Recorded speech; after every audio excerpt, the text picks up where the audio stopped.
Continuing on in my Fantasia Fest journey, do you remember when Jon Snow got dead from the White Walker and then mysteriously came back to life? Well, my theory is they brought in his direwolf, had it bite him, and then after many, many years and a shift in world politics, he came to reside in the UK, hiding from most of the world because of his secret. The Beast Within is Jon Snow's story. Well, really, Kit Harrington in a different role. But enough rambling, let's get into the review. After a series of strange events leads her to question her family's isolated life on a fortified compound deep in the English woods, 10-year-old Willow follows her parents on one of their secret late-night treks to the heart of the forest. So this is an atmospheric horror that shows very little for the first portion of the film, except for the opening sequence, where we are given what confirms what this movie will be about. Now the concept, it isn't new by any stretch of the imagination. We have a family who's chosen to isolate due to a specific condition that the father has. And if this was the entire point of the story, it would be easy to write off immediately. We got Kit Harrington playing this angry, often mean father. He has nice and cheerful moments, but then turns in an instant and can become violent and abusive. His wife, played by Ashleigh Cummings, is a strong woman, but we also see the trepidation and the caution that she has with her husband. We can infer rather quickly that the dude's behavior has been going on for quite some time, and maybe the only reason that she's chosen to stay with him is for the sake of their daughter Willow, played by Caoilinn Springall. Now, Cummings showcases an unhealthy loyalty, often putting herself into repeatedly dangerous situations, not necessarily realizing that if something were to happen to her, Willow would be left with only an abusive parental unit. But in these moments, we also get to watch this extreme hope shine through. Some comes from just relinquishing to her chosen fate, but even more is her unending endurance to love one who doesn't really love her, or at least is plagued by a condition that makes him rotten. Now, don't get me wrong here. I am not excusing the abusive behavior in any way. I mean, he's trash, and it doesn't matter what he's dealing with, physically or emotionally, it doesn't provide an excuse. Now, Cummings showcases this resolve to be strong for her daughter, and then to undertake some really awful tasks in order to help her husband. Springall is excellent as Caoilinn. She's inquisitive, which can get her into some trouble, or at least situations that she's not equipped for. And to complicate actions, Willow has a physical condition that inhibits what she can do and how far she can travel. It works to add a bit of drama in certain aspects, but also isn't well defined, so the vagueness can be a little distracting and even troubling from an understanding point of view. We've also got James Cosmo. I just love this dude. I mean, he's typically portraying a gruff and snappy Scotsman. Here, no different, exactly the same.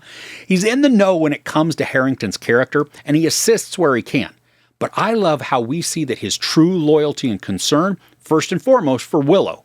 He is a fierce protector and is willing to say the tough parts out loud just in order to keep her safe. Now, for the theme of this, the title has a dual meaning. Both, I think, are pretty obvious, but the emotional and internal arcs were what grabbed me the most.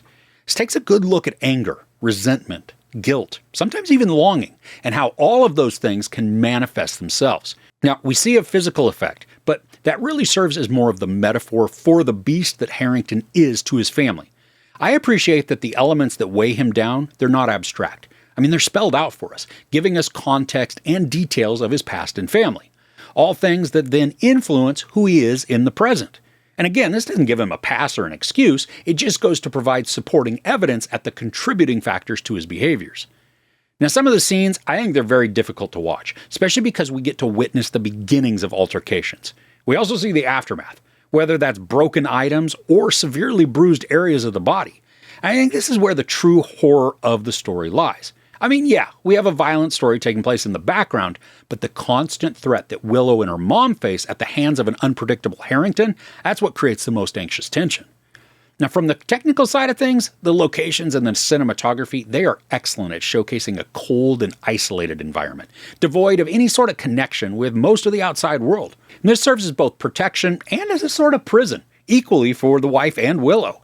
I mean, we're shown aerial shots of the surrounding forests and long, wide shots of the family's car just traveling down these uninhabited roads.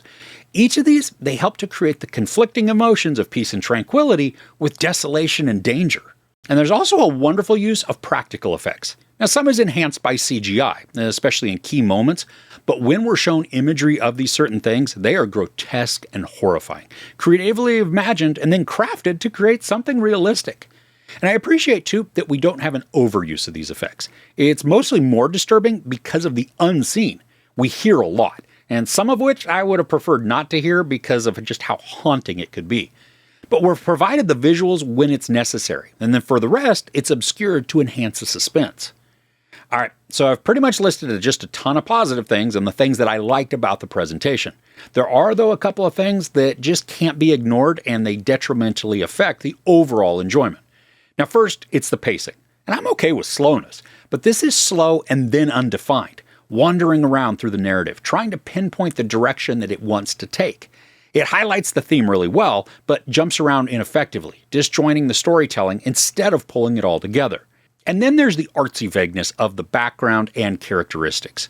We're told, and sometimes even shown, certain elements, but a bunch of this relies on dialogueless scenes of just people brooding or peering off into the distance.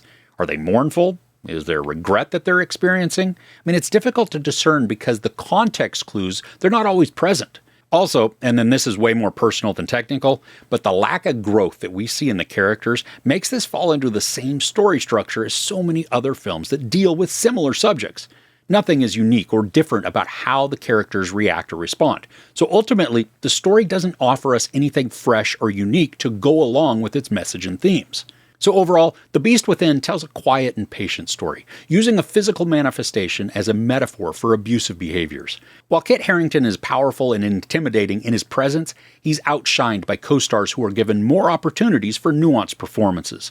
The cinematography, practical effects, and atmosphere of the film are effectively unsettling and haunting, but the pacing and ambiguous details detract from the overall satisfaction. Horrific sound design and some gnarly visuals help to instill dread, but the true terror comes from relatable and grounded emotional themes that are presented. There's no sex, maybe a bit of nudity, some profanity, and some gruesome violence. I give The Beast Within 3 out of 5 couches. I'm not sure I'd watch this again, but I did appreciate a lot of it despite the shortcomings. All right, so what are you binging right now? Anything awesome that you can recommend to me? I'd love to hear about them in the comments below. If you enjoyed this review, please give it a like. Also, don't forget to share and subscribe. I'm Chris. This is Movies and Munchies. Thanks for couching with me.